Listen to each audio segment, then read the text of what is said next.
중국이라는 나라는 한때 동양의 미스터리로 불리며 수많은 서양인들의 여행 버킷리스트 상단을 차지했습니다.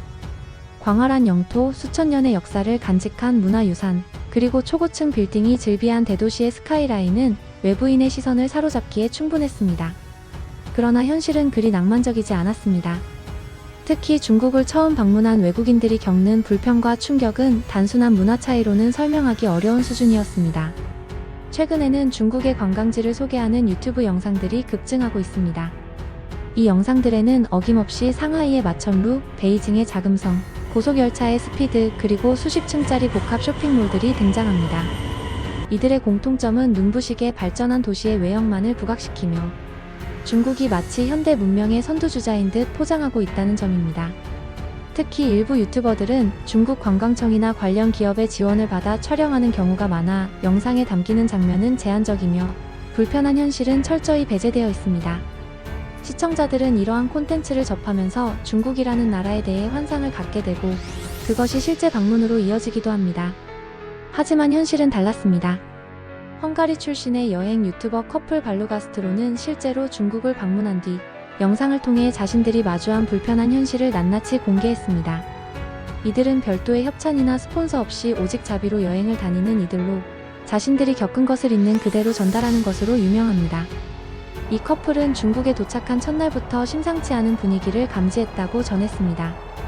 공항에 내리자마자 느낀 첫 번째 당혹감은 바로 인터넷의 단절이었습니다. 중국에 입국한 순간 구글 검색은 물론 유튜브, 인스타그램, 지메일까지 완전히 차단되었으며 심지어 외부 앱스토어 접근조차 막혀 있었습니다. VPN을 이용하지 않고는 기본적인 인터넷 활동이 불가능한 상황이었고 이는 단순한 인터넷 제약이 아니라 일종의 디지털 감옥처럼 느껴졌다고 설명했습니다. 이들은 중국에는 두 개의 만리장성이 있다. 하나는 돌로 쌓은 실물, 다른 하나는 보이지 않는 인터넷 장벽이라고 표현했습니다. 실제로 중국의 정보 통제는 자국민뿐 아니라 외국인에게도 적용되며 정부의 불리한 내용을 검색하거나 접근하는 것조차 불가능합니다. 이러한 통제는 온라인에서만 그치지 않았습니다. 거리 곳곳에는 감시용 CCTV가 설치되어 있었고 숙소에 도착하기 전까지 공안에게 자신의 위치를 지속적으로 보고해야 했습니다. 여행객이 아닌 감시 대상이라는 느낌은 이들로 하여금 경계심을 불러일으켰습니다. 특히 외국인은 중국 내 아무 숙소나 이용할 수 없다는 점도 큰 불편으로 다가왔습니다. 대부분의 호텔은 외국인 예약 자체가 불가하며 정부에서 허가한 외국인 전용 숙소만 이용할 수 있었습니다. 문제는 이 숙소들마저도 영어가 통하지 않는 경우가 많고 외국인을 위한 배려는 거의 없었다는 점입니다. 실제로 이 커플은 숙소를 찾는 과정에서 언어의 장벽과 무관심한 태도로 인해 큰 스트레스를 겪었습니다. 중국 여행의 어려움은 이뿐만이 아니었습니다. 교통을 이용하는 것조차 쉽지 않았습니다. 현금을 가지고 있었음에도 불구하고 지하철표 한 장을 사는데 긴 시간을 소요해야 했습니다. 대부분의 자동 발매기는 QR코드 결제를 기본으로 하고 있었고 현금은 받지 않았기 때문입니다. 중국에서는 QR 기반 결제가 일반화되어 있으며 이는 결제 시스템의 첨단화를 상징하기보다는 화폐에 대한 불신에서 비롯된 결과입니다. 위조 지폐가 사회적으로 만연하고 이를 막기 위한 극단적인 처벌조차 무용지물인 상황에서 중국 사회는 전자결제를 강제에 가까운 방식으로 받아들이게 되었습니다.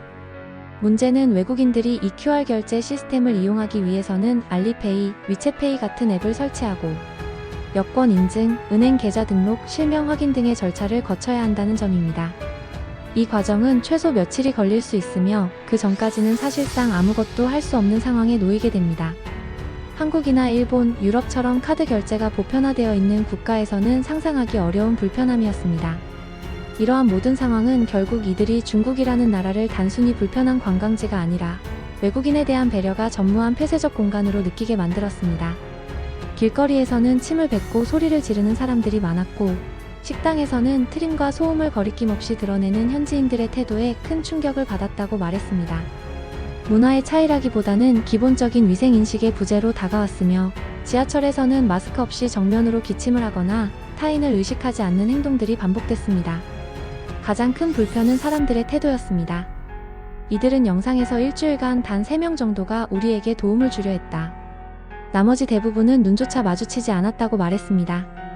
매장 직원이 고객을 무시하거나 외면하는 상황도 비일비재했으며 외국인을 향한 냉담한 시선이 자신들을 여행객이 아닌 방해자로 여기게 만들었다고 밝혔습니다. 결국 이 커플은 중국 여행에 대해 10점 만점 중 6.5점을 주었습니다. 그나마 자금성과 만리장성 같은 문화유산의 인상 깊은 경험 때문에 이 정도 점수를 줬다고 덧붙였습니다.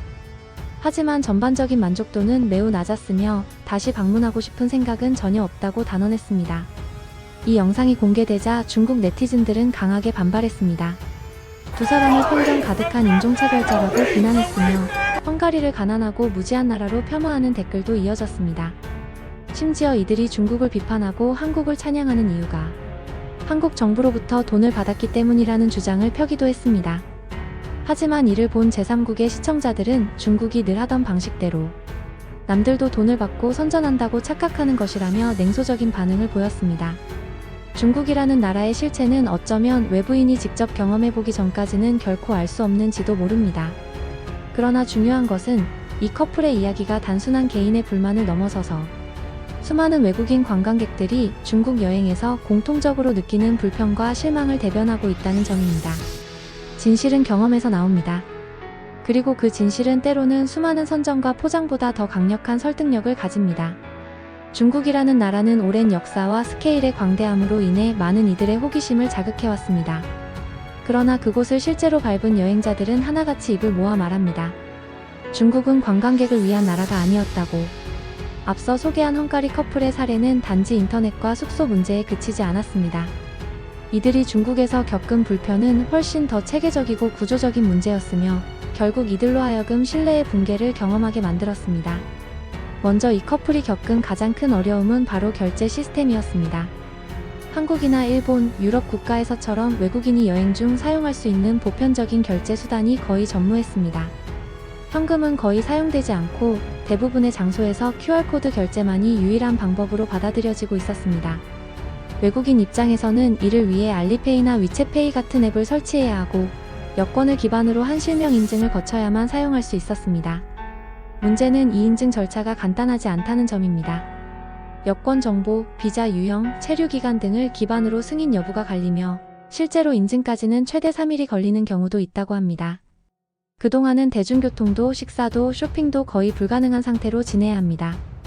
헝가리 커플은 중국 입국 직후 지하철을 타려고 했지만 표를 현금으로 구매할 수 없어 한참을 헤매야 했습니다. 현금이 통용되지 않는 나라라는 현실을 그들은 입국 당일에 실감하게 된 것입니다.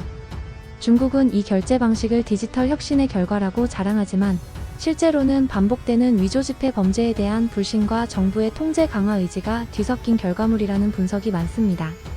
이미 알려진 것처럼 중국 내 위조지폐 사건은 심각한 사회 문제로 자리잡고 있으며 이를 단속하기 위해 사형과 같은 강경한 조치가 동원되었지만 뿌리 뽑히지 않고 있습니다. 결국 정부와 사회 전반은 종이화폐에 대한 신뢰를 접었고 강제에 가까운 방식으로 전자결제를 전 국민에게 확산시켰습니다. 이런 구조는 외국인 관광객에게는 사실상 장벽으로 작용합니다.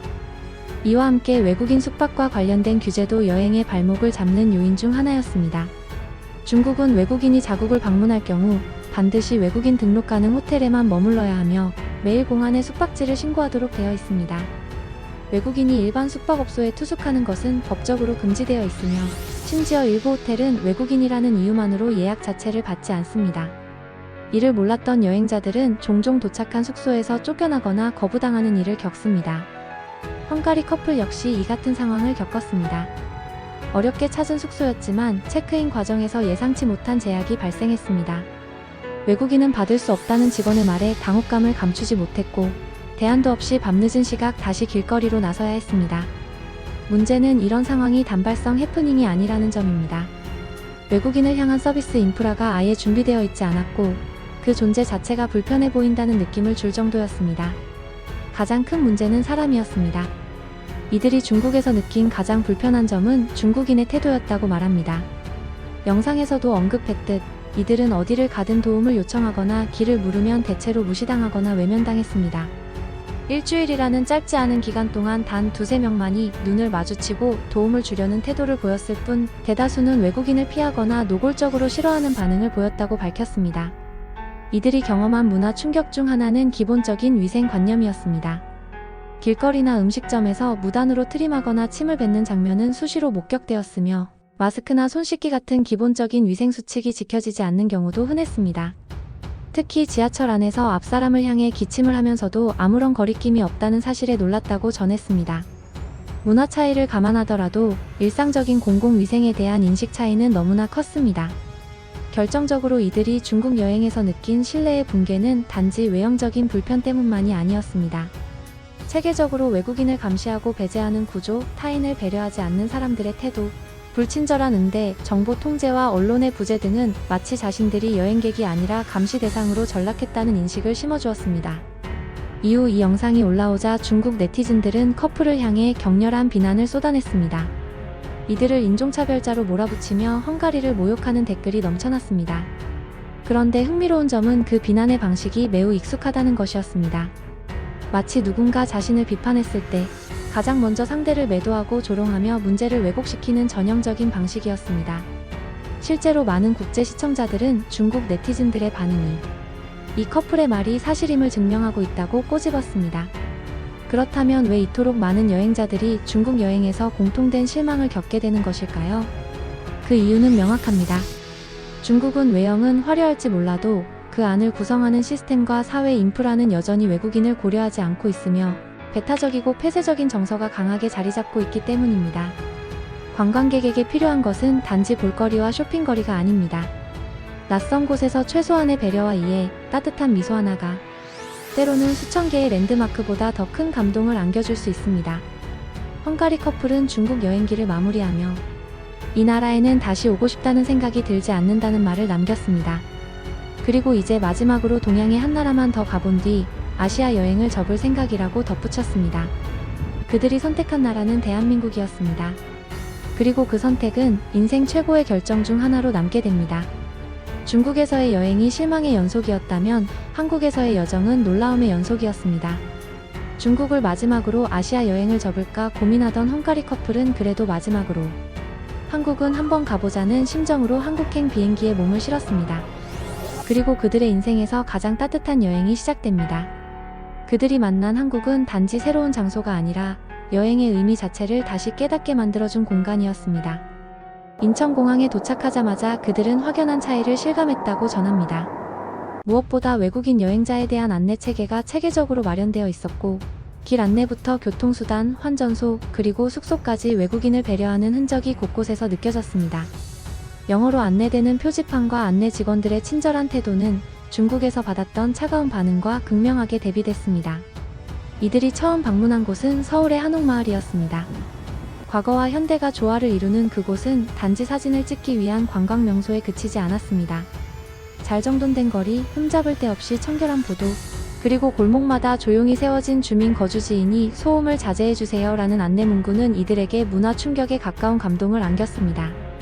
단지 관광객을 위한 공간이 아닌 주민과 관광객이 공존할 수 있도록 배려된 설계는 여행지의 수준을 결정짓는 중요한 요소였고 이들은 이를 통해 한국 사회의 성숙함을 체감했다고 전했습니다. 또한 음식 문화 역시 두 사람에게는 놀라움의 연속이었습니다. 길거리에서 무심코 들어간 식당에서 주문한 소고기 김치덮밥은 그들에게 진정한 한 끼의 감동을 선사했습니다. 겉보기에는 평범한 백반집이었지만 그 안에서 나온 음식은 정성 그 자체였으며 깔끔한 식기와 청결한 환경은 그들이 중국에서 느꼈던 불쾌함을 완전히 씻어내기에 충분했습니다. 이들은 이 음식은 너무도 평범하지만 믿을 수 없을 만큼 맛있었다. 마치 천국의 한 끼 같았다고 말했습니다. 한국에서의 또 하나의 놀라운 경험은 무인 시스템이었습니다. 무인 편의점, 무인 카페, 무인 라면 식당 등 계산대가 없는 공간에서 모든 손님이 스스로 결제하고 자리 정리까지 하고 나가는 모습은 이들에게는 완전히 새로운 문화였습니다. 누구 하나 의심하지 않고 누구 하나 감시하지 않아도 각자의 자리를 지키는 사회. 그것이 바로 한국이었습니다. 그들은 한국은 법과 질서가 단지 강제에 의해 유지되는 곳이 아니라 시민 스스로 지키는 사회였다고 평가했습니다. 이는 단지 기술의 진보가 아니라 사람들의 의식 수준이 만들어낸 질서라는 점에서 그들은 깊은 인상을 받았습니다. 어느 공간을 가도 질서정연하고 거리는 깨끗하며 사람들은 조용히 줄을 서고 약자를 배려하는 모습이 일상처럼 퍼져 있었던 것입니다. 그러던 중 이들이 서울 시내에서 대중교통을 이용하던 어느 날 당황스러운 상황이 발생했습니다. 한국에서는 이미 대부분의 버스와 지하철에서 현금 결제가 되지 않는데 이를 미처 알지 못한 이 커플은 현금을 내밀며 승차를 시도하다가 난처한 상황에 놓이게 되었습니다. 하지만 곧 한 한국인 여성이 다가와 괜찮다며 자신의 교통카드로 이들을 대신 결제해 주었습니다. 낯선 외국인을 향해 아무런 조건 없이 다가와 도움을 건넨 그 순간 이들은 깊은 감동을 받았습니다. 중국에서 비슷한 상황에 놓였을 때 단 한 사람도 도와주지 않았던 경험이 떠올랐고 이들은 이제야 여행이라는 것이 무엇인지 알겠다고 말했습니다. 한국의 따뜻한 정은 단순한 서비스나 관광객 대상 친절이 아닌 일상 속에 녹아든 배려였습니다. 한국에서의 일정은 서울을 넘어 제주와 부산까지 이어졌습니다. 각각의 도시마다 특색 있는 풍경과 음식, 문화가 기다리고 있었고 그들은 매 순간 감탄을 멈추지 않았습니다. 제주에서는 한라산과 맑은 해변, 고요한 오름의 풍경에 반했고 부산에서는 자갈치 시장의 활기와 감천문화마을의 독특한 골목길에 매료됐습니다. 특히 서울 도심 한가운데를 가로지르는 청계천에서의 산책은 이들에게 잊지 못할 경험을 선사했습니다. 초고층 빌딩 사이로 흐르는 자연의 물길, 도심과 자연이 조화를 이루는 풍경에 감탄을 연발하며 우리가 지금까지 다녀본 어떤 나라에서도 이런 경험은 없었다고 말했습니다. 그리고 마지막 날 그들은 한국 여행의 10점 만점에 8.1점이라는 높은 평점을 남겼습니다. 그 점수는 단지 경치나 음식 때문이 아니라 사람 때문이었습니다. 그들은 말했습니다. 한국에서는 어디를 가든 따뜻한 시선이 있었고 우리가 외국인이라는 이유로 무시받은 적이 단 한 번도 없었다. 모두가 우리에게 문을 열어주고 미소로 인사해 주었다. 그것이 바로 한국이었다. 중국과의 대조는 그 자체로 극명했습니다. 그들은 중국 여행기를 단 한 편의 영상으로 끝냈지만 한국 여행기는 2편 이상으로 나누어 소개하며 더 많은 이야기를 전했습니다. 그리고 이렇게 말했습니다. 한국은 단순히 여행을 하는 공간이 아니라 살아보고 싶은 나라였다. 영상이 공개되자 세계 각국의 시청자들은 깊은 공감을 보였습니다. 많은 이들이 댓글을 통해 나도 같은 경험을 했다. 중국보다는 한국이 훨씬 편안했다고 밝혔고 심지어 한국에 이민을 고려하고 있다는 이들도 나타났습니다. 반면 중국 네티즌들은 또다시 한국의 돈을 받고 중국을 비난한 것이라며 격한 반응을 보였습니다. 그러나 정작 이 커플은 어떤 후원도 받지 않았으며 모든 비용을 자비로 충당한 여행임을 영상 내내 명확히 밝혔습니다. 한국은 그들에게 여행 그 이상의 경험을 안겨주었습니다. 단순한 관광지를 넘어 공동체의 일원으로 받아들여지는 느낌. 낯선 외국인을 있는 그대로 받아들여주는 따뜻한 시선. 그리고 함께 웃고 함께 즐기는 진정한 여행의 기쁨. 이것이 그들이 말한 한국에서의 회복이었습니다. 한국에서의 마지막 날, 헝가리 커플은 한 가지 특별한 경험을 위해 서울 잠실구장을 찾았습니다. 사실 그들은 야구에 대한 지식도 관심도 거의 없는 편이었습니다. 헝가리에서는 축구가 주류 스포츠이며 야구는 접할 기회조차 없던 이질적인 스포츠였습니다. 그러나 한국 여행을 계획하면서 무심코 접한 영상 하나가 그들을 이곳으로 이끌었습니다. 한국 야구는 스포츠가 아니라 축제다라는 문장이었습니다. 티켓 예매부터 쉽지 않았습니다. 야구에 대해 아무것도 모르는 상태에서 인터넷을 뒤지고 사람들의 후기와 경기장 이용법을 찾아보며 티켓을 예매한 이들은 설렘 반, 긴장 반의 상태로 경기장을 찾았습니다. 그리고 경기장 입구에 도착한 순간 그들은 알 수 없는 에너지에 휩싸였습니다. 거대한 경기장을 가득 채운 관중들, 흥겨운 음악, 푸드트럭 앞에 줄을 선 사람들, 팀 유니폼을 맞춰 입은 가족 단위의 관객들까지. 모든 장면이 그들에게는 낯설면서도 묘하게 친근한 풍경이었습니다. 경기가 시작되기도 전에 이들은 이미 압도당한 상태였습니다. 이게 정말 야구장 분위기인가? 하는 생각이 절로 들었습니다. 그도 그럴 것이 지금껏 경험한 어떤 스포츠 경기에서도 이토록 열정적이고 자발적인 응원은 본 적이 없었기 때문입니다. 응원단장의 구호에 맞춰 수천 명의 관중이 노래를 부르고 치어리더와 함께 율동을 하는 그 모습은 말 그대로 거대한 콘서트에 가까웠습니다. 야구를 이해하지 못해도 이 분위기만으로도 충분히 흥이 날 수밖에 없는 환경이었습니다. 우리는 야구 규칙 하나도 모릅니다. 그런데도 응원가를 따라 부르고 있고 리듬에 맞춰 손을 흔들고 있어요. 이런 경험은 처음입니다. 커플은 영상에서 그렇게 말했습니다. 이들이 놀란 것은 단지 분위기만이 아니었습니다.